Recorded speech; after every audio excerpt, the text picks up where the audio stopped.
Congress's Vote-Chori campaign continues to grab attention. On 7th August, Lok Sabha LOP Rahul Gandhi alleged that there was massive voter fraud taking place.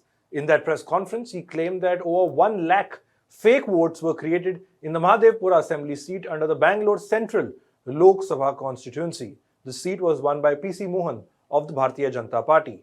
In Rahul Gandhi's words, this expose was an atom bomb. Yesterday, he hinted at a sequel or another set of expose in the Vote-Chori campaign.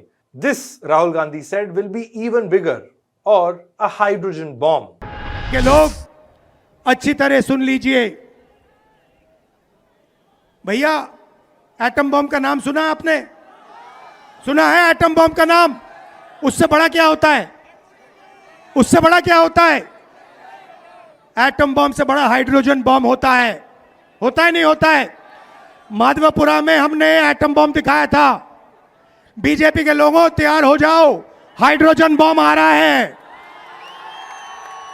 Hydrogen bomb आ रहा है, तैयार हो जाइए। आपकी जो सच्चाई है, vote चोरी की सच्चाई है, वो पूरे देश को पता लगने जा रही है। Now, Rahul Gandhi made this remark at the conclusion of his Voter Adhikar Yatra. This was in the state of Bihar, where elections are expected to be held later this year.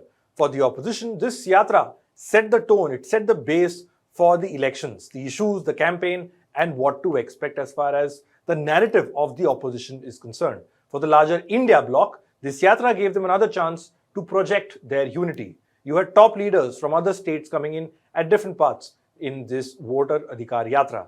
From Tamil Nadu Chief Minister M.K. Stalin to Samajwadi Party Chief Akhilesh Yadav, the opposition did try to project that the bloc, the India bloc, is very much alive. So in this video, let's look back at this yatra in Bihar, what it has managed to do and what it hasn't.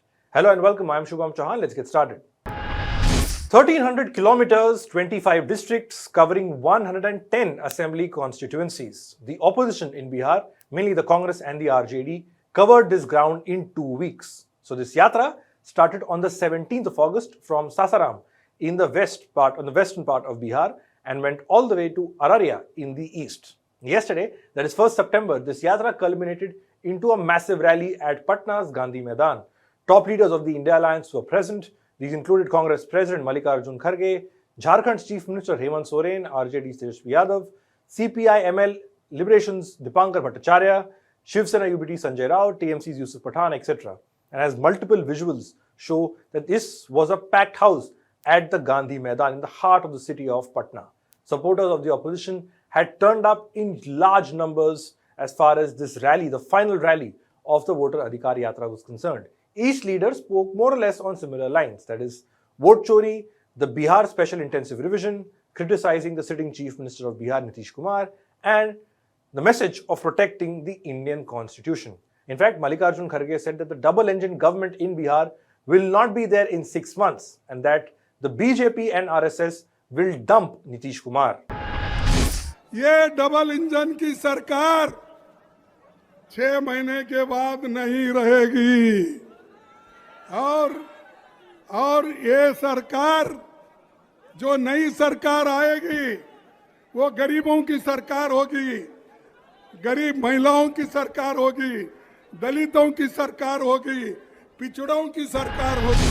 Now, if you look back at the last 14 odd days of this yatra, a few aspects stand out. First, Rahul Gandhi dominated the yatra. Yes, he had his ally Tejashwi Yadav with him, even sitting in the driver's seat, steering the vehicle they were in. But the star attraction of the yatra, as they say, was Rahul Gandhi.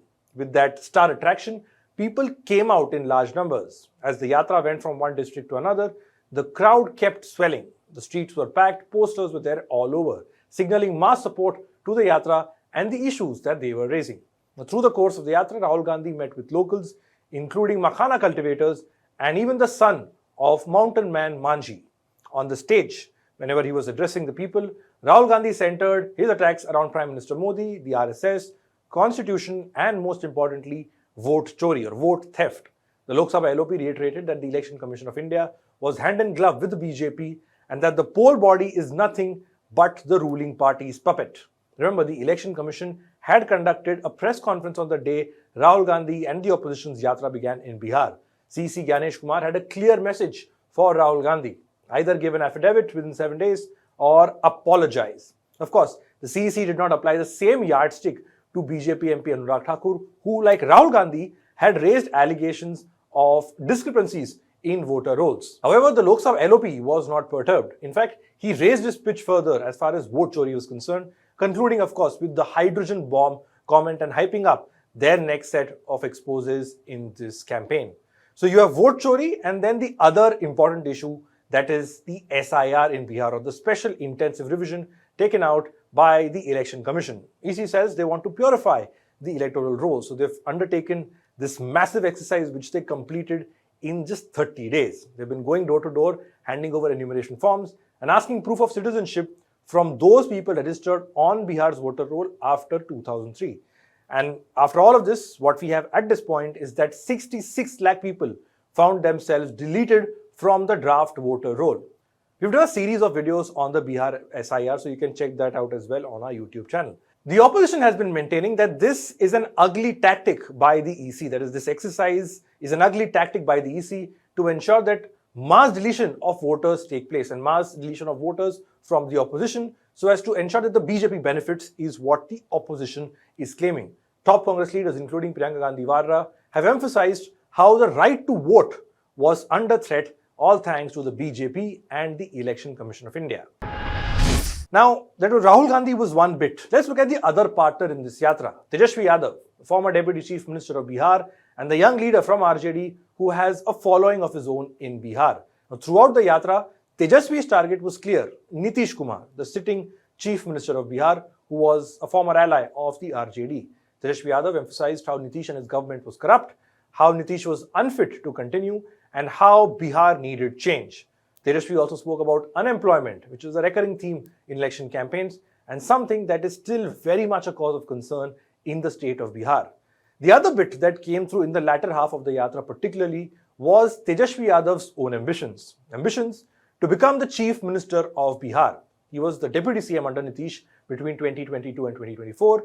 Now Tejashwi Yadav is aiming for the top post. In fact, on a couple of occasions in the latter half of the yatra, Tejashwi Yadav hinted at this very fact, that he indirectly projected himself as the next CM of Bihar and the CM face of the Mahagathbandhan. Even as Rahul Gandhi, who was present on stage, did not make any official announcement to that effect. तेजस्वी आगे आगे है ना, और ये सरकार पीछे पीछे है ना, तो बताओ ओरिजिनल सीएम चाहिए कि डुप्लीकेट सीएम चाहिए? सुनाई नहीं दे रहा। ओरिजिनल, फिर से बोलो, फिर से बोलो, फिर से बोलो। Now, it's important to understand how the dynamics work in Bihar. Congress, like I said, is a junior partner, or they're just never there. RJD of Lalu Yadav, on the other hand, is the senior partner. The numbers reflect that. In 2020, Congress won only 19 out of the 70 seats they contested. In contrast, the RJD contested 144 seats and won 75. For the Congress, which has been made totally irrelevant in Bihar politics since 1990, this yatra is their chance to change or revive their fortunes in the state of Bihar. In the past, we've seen the results of Rahul Gandhi's Bharat Jodo Yatra, for instance, that completely transformed his image and his ground connect. And the yatra style of politics does that. It also, like in the case of Congress, brings in fresh energy in their cadre and the opposition's vote base in Bihar. That is largely the MY combination, or that is Muslims and Yadavs. Now, the Congress and RJD want to ensure that this voter base remains intact and hope that Vote-Chori and Bihar SIR have the same impact that the Safe Constitution movement had in the 2024 Lok Sabha elections, where the BJP was reduced to 240 seats. From the Congress's perspective, through this yatra, this is also their bid to put out or give a message to RJD that their influence is expanding given the turnout that we've been seeing. And this influence could be then used in the latter half as we get closer to elections and seat sharing.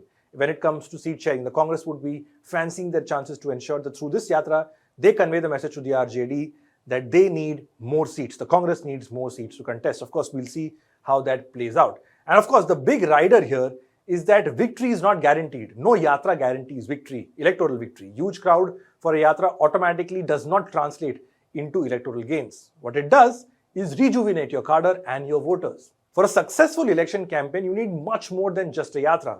You need to have a strong organization on ground. You need to have local connect, right issues that would resonate with the voters. In a state like Bihar, you even need to get the caste arithmetic right and several other factors as well. The Yatra can only set the base. For the opposition to win, the momentum and the strategy will have to continue. The momentum, they'll have to sustain this momentum. It can't just be a one-off thing. And more importantly, their cadre will have to be proactive on ground to ensure that this strategy reflects and hope for electoral success. That's all we have for this report. Thanks for watching.